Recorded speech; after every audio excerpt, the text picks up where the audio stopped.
Question है जो आज हम देख रहे हैं वो जेंजी रिवॉल्यूशन और इंडिया से रिलेटेड है। तो क्वेश्चन इज कि examine how social media has transformed youth dissent into political dissent. Social media youth dissent को पॉलिटिकल डिसेंट में कैसे ट्रांसफॉर्म किया है। और इंडिया में वाइड स्प्रेड डिजिटल एक्टिविज्म है, फिर भी फैक्टर्स एक्सप्लेन करने के लिए कि अभी तक large scale Gen Z revolution in India का एब्सेंस क्यों है। ओके, तो दो मेजर बॉडी पार्ट्स है कि यूथ डिसेंट को पॉलिटिकल डिसेंट में सोशल मीडिया ट्रांसफॉर्म कैसे किया है, और large scale Gen Z revolution India में अभी हुआ क्यों नहीं है। पहले हम इंट्रोडक्शन देखते हैं। इंट्रोडक्शन एक कंटेम्प्रेरी इवेंट के बारे में बता के, न्यूज़ में जो है उसके बारे में बताकर हुक से हम स्टार्ट कर रहे हैं कि contemporary world is witnessing Gen Z revolution in Nepal, Madagascar, Peru, Morocco, and Togo, etc., causing discord, elections, and fall of governments to show their political dissent. हमने वर्ड सेम यूज़ किया, पॉलिटिकल डिसेंट ही, थोड़ा examiner को connected feel रखने के लिए। फिर अब heading जो सेकंड बना रहे हैं हम, ये बॉडी का जो पहला पार्ट एड्रेस करना है कि social media has transformed youth dissent into political dissent. तो इसका फर्स्ट पॉइंट है नाम चौकसी, ये एक स्कॉलर है। इन्होंने बोला है कि media has become the tool for propaganda and establishing politically motivated vision. तो सेकंड पॉइंट कि मतलब इसके बैकग्राउंड में ऑल्टरनेटिव प्लेटफॉर्म आया है। तो social media has emerged as a new media to mediate politics. और इधर मकलूहन का एक कोट है कि मीडियम इज़ द मैसेज। फिर third point is democratization of dissent. Dialogue हो रहा है मोनोलॉग के जगह, और वो एम्पलीफाई हो रहा है। डिसेंट जो है वो एम्पलीफाई हो रहा है। फिर fourth is affective association of audience. जो वर्चुअल कम्युनिटीज़ है वो कनेक्ट कर रहे हैं कोई कॉमन कंसर्न के around. Fifth is anonymity provide करता है ये, तो ये एम्बोल्डन करता है यूथ को कि वो बेटर ऑर्गेनाइजेशन और प्लानिंग कर सके। Six point is captures more attention. Memes, catchy phrase के द्वारा वायरलिटी इनको मिली हुई है, वायरल हो जा रहा है जल्दी, तो ये ज़्यादा अटेंशन गैदर कर पा रहा है। And seven point is gives voice to the historically marginalized. जैसे एग्जाम्पल में है black live matters, Dalit lives matter, ये जो मूवमेंट्स हुए थे। तो क्वेश्चन में हमने जो फर्स्ट पार्ट है बॉडी का वो एड्रेस कर दिया कि पॉलिटिकल डिसेंट कैसे सोशल मीडिया यूथ डिसेंट को ट्रांसफॉर्म कर दे रहा है। अब सेकेंड पार्ट से पहले हम ना एक पासिंग रेफरेंस में मेंशन कर देंगे कि wide spread digital activism India में कैसे है।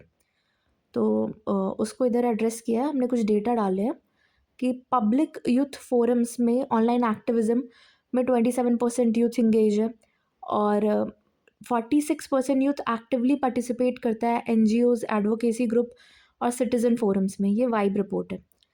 फिर इंटरनेट पेनिट्रेशन रिलेटेड डेटा बताने के लिए कि 1000 मिलियन से ज़्यादा इंटरनेट सब्सक्राइबर है जून 2025 पीआईबी का डेटा, और अराउंड 70% इंटरनेट पेनिट्रेशन है इंडिया में 2025 टीआरएआई, ये telecom regulatory authority of India, उसका डेटा।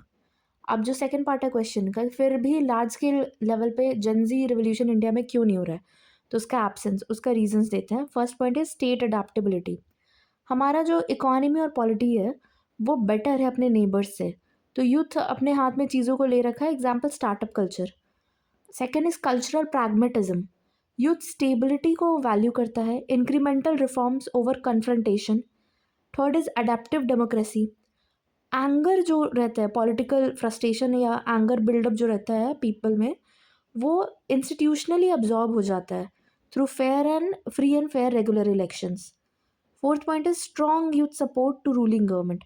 ये एक CSDS लोक नीति रिपोर्ट है, उसका ये फैक्ट है कि जो एट प्रेजेंट रूलिंग गवर्नमेंट है उसको youth support, strong youth support है। फिर fragmented grievances, for example Haryana में कोई और इशू होगा, जैसे अफर्मेटिव एक्शन का है। तमिलनाडु में ये स्पेस थोड़ा क्रंच हो गया था इसलिए नहीं मेंशन किया, बट जल्लीकट्टू मान लो कोई तमिलनाडु स्पेसिफिक स्टेट का इशू है, तो ये फ्रैगमेंटेड है जो ग्रीवांसेस हैं। और जनरेशन में ही रिलीजन, रीजन, कास्ट, सबके बेसिस पे ऑनलाइन बैटल्स चल रहे हैं। फिर six point is economic interdependence. या तो वो यूथ पेरेंट्स पे बहुत ज़्यादा डिपेंडेंट है जो कि ओल्डर जनरेशन के हैं, या फिर वो जॉब जो कर रहा है वो गवर्नमेंट जॉब्स ही कर रहा है, स्टेट या सेंट्रल गवर्नमेंट जॉब्स में। तो वो गवर्नमेंट पे, मतलब जो स्टेट जिसके खिलाफ आवाज़ उठानी है उसी पे डिपेंडेंट है। एंड टू कंक्लूड एक कोट है दीपांकर गुप्ता सर का, वो डाला है कि youth energy is fleeting and each generation tends to forge their own causes. Hence, need is to be watchful about future causes. Youth energy fleet कर रहा है और हर जनरेशन अपने कॉजेज़ लेके आते हैं, इसलिए ये ज़रूरत है कि हम वॉचफुल रहें फ्यूचर कॉजेज़ को लेकर। मतलब we should make contingency plans और हम रेडी रहे कि अगर ऐसा कुछ जनजी रेवोल्यूशन जैसा चीज़ इंडिया में आया तो स्टेट उसको टैकल कैसे करेगा।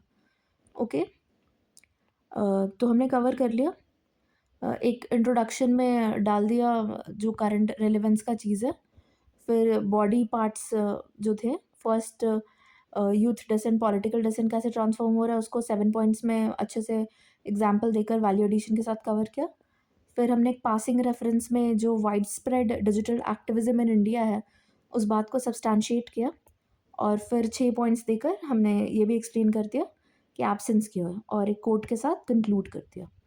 ओके, ये कोट वे फॉरवर्ड भी है, मतलब ये फ्यूचर कॉजेज़ को लेके हमें वॉचफुल रहना चाहिए, मतलब स्टेप्स उस साइड में लेने चाहिए, ये भी बता रहा है। तो शॉर्ट में काफ़ी सही कंक्लूड किया। ओके।